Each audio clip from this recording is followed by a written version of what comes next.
এতগুলো প্রদীপ নিয়ে কি করছো মা? আজকে জ্যৈষ্ঠ মাসের পূর্ণিমার রাত, আজকে পুরুষোত্তম মাস চলছে, তাই এই মাসে 33টা প্রদীপ দান করতে হয়। আজকে ওই 33টা প্রদীপ আমি দান করব, সেটাই গুছাচ্ছি। 7টা বাজছে তো, মানে তাড়াতাড়ি এতগুলোই করছি। জ্বালাতে হবে? হ্যাঁ, এই প্রদীপগুলো সব জ্বালাতে হবে।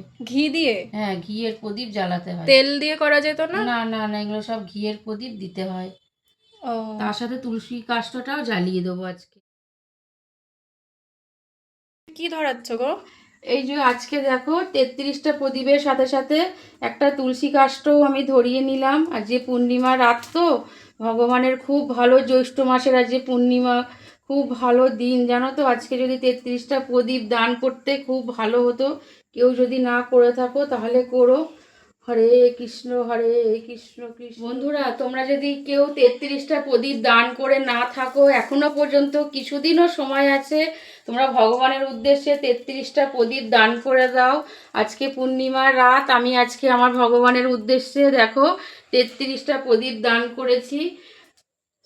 সবাই একবার কমেন্টে রাধে রাধে বলো, সবাই একবার ভগবানের নাম নিও, রাধে রাধে রাধে রাধে।